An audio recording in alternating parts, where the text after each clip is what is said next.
Welcome everybody. I'm just jumping on for a little bit here. What I wanted to do, this is like a Saturday, so um, pretty much I've just been doing some web stuff, not even connected into the land business because these days it seems like about right now I'm working more on the web stuff than I am on the land stuff, and but I make 90%, maybe. Well, let me take that back. I make 98% of my money on land, not on the web. Uh, Making money on the web is not easy to do, although it certainly can be done. But I don't really do this to make money on the web. I do the web stuff because I love that part. I really love teaching people and helping people.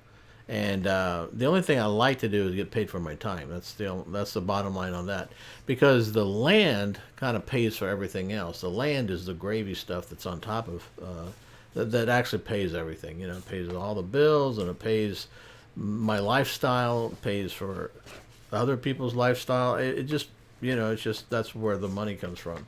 And I do enjoy seeing you all be able to pick up and make money too, especially when some of you I've known for a long time, some of you I've just met, right? But those I've known for a long time, as everybody that run their own business, you have up periods, you have down periods in that journey, and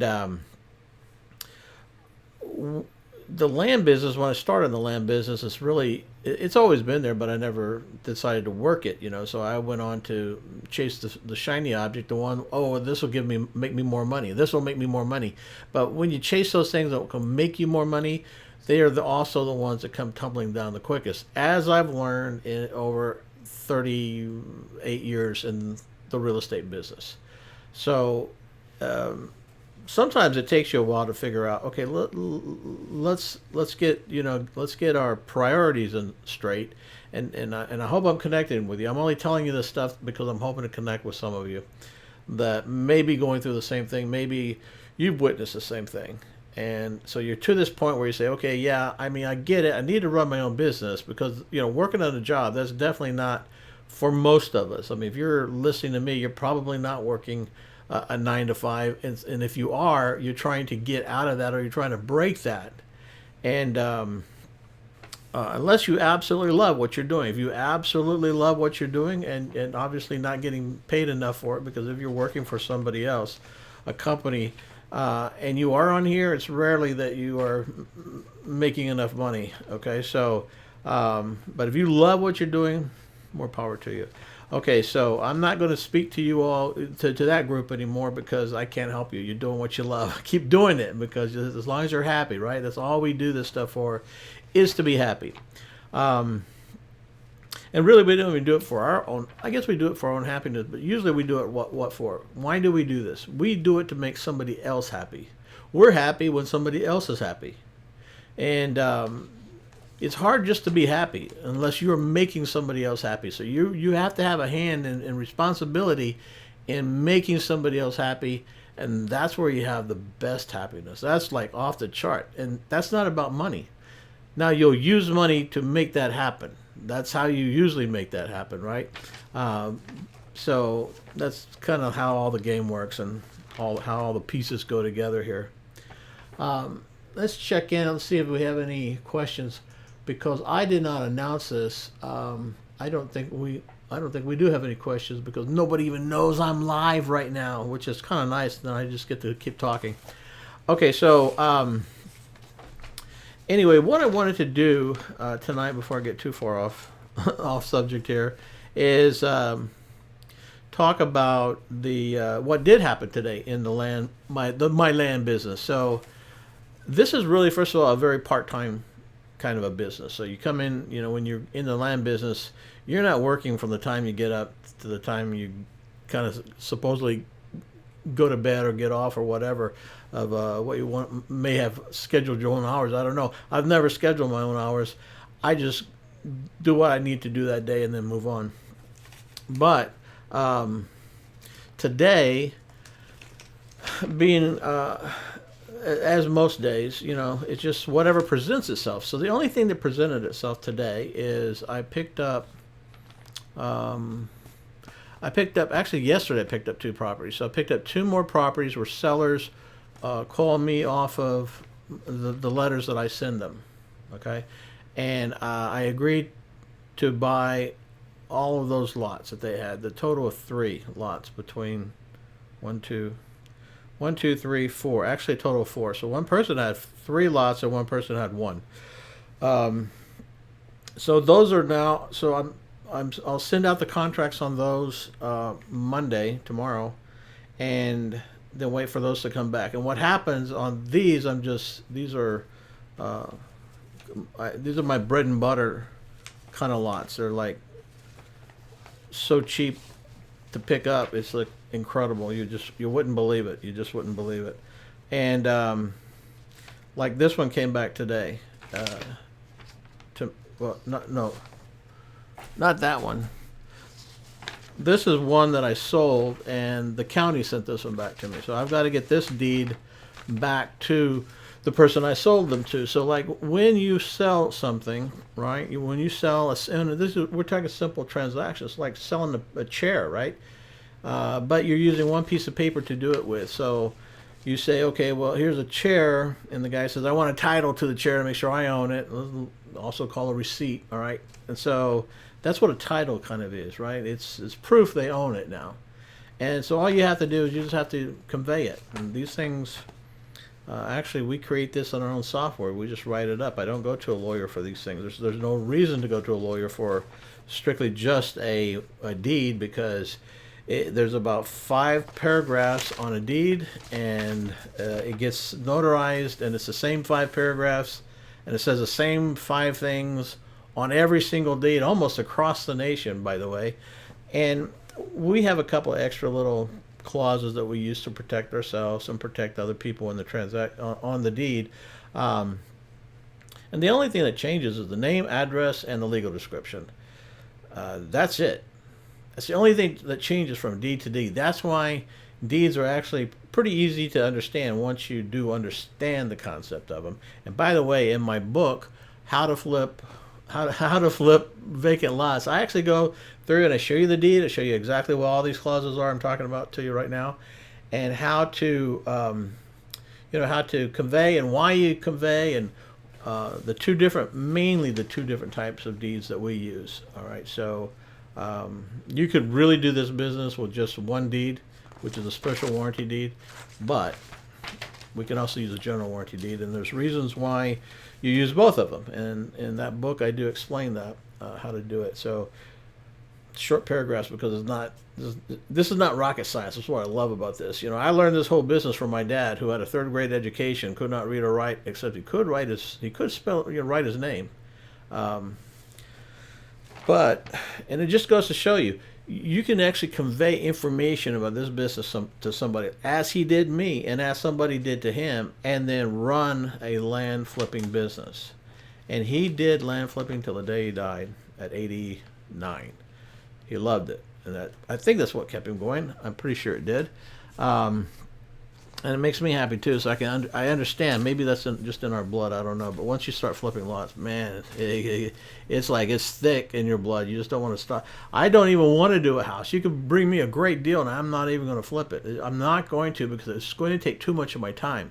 So I'm at a point in my life where, hey, I don't want to be running all over town looking at stinky houses and waiting for people and seeing, okay, well, I'm hoping nobody comes in here and robs me blind while I'm flipping this thing, or some sleazy wholesaler down the street comes in, slips under me, trying to steal my deal, all right? Stuff like that goes on. Hey, I don't like any of that kind of stuff. You just don't see it in the land business. You don't.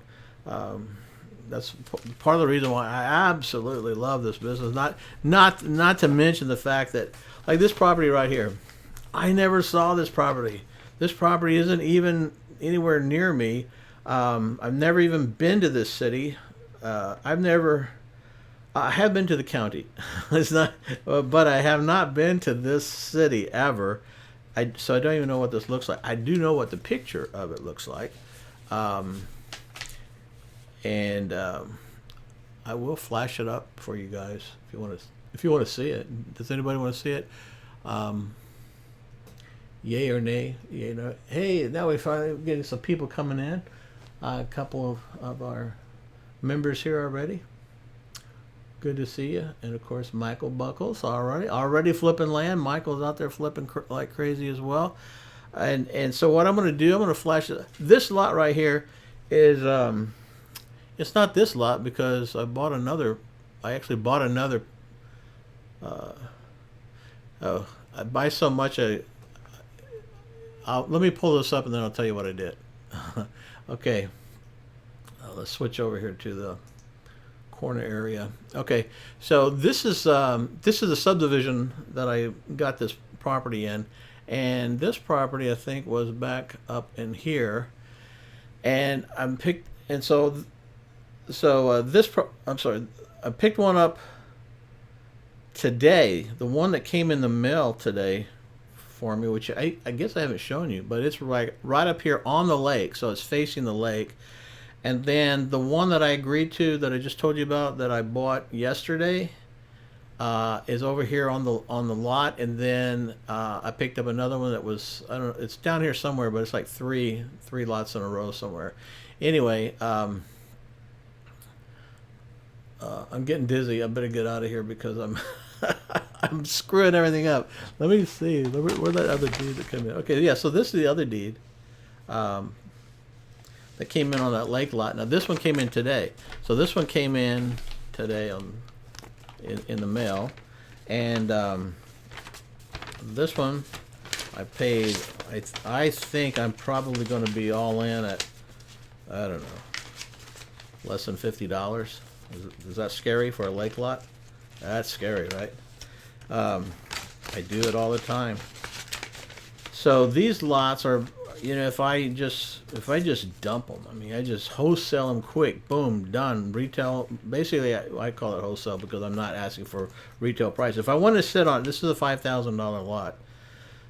Well, I take that back. This is $7,000 because it's on the lake, $5,000 off the lake in this area. So that's, once you get your prices down and once you understand what the prices are selling for in the area, then you know what you can get for them. I don't even think about what I can buy them for because I'm buying so cheap on these things that it's incredible. But that's the power of this business. It's just totally not like housing business at all. There's so little connected to the differences. It's like, wow, incredible. Anyway, what I've got to do on this one, because this is one I sold. Now this is in that same subdivision that we just looked at, and so I sold this to this guy for, I don't know, I think it's close to $3,000. I've gotten all the way up to $5,000 in that subdivision. And I work these subdivisions all over. They're all over America. They're everywhere. No, well, I take that back. They're not everywhere, right? But there's enough of them out there that I would say they're kind of everywhere. I can pull up a map and find them fairly quickly. So usually what I like to do is I like to take these deeds that I get in and I kind of stack them over here, because now I'm going to sell these. So these are all the ones I'm working on right now. These are all the lots that people have sent me like that.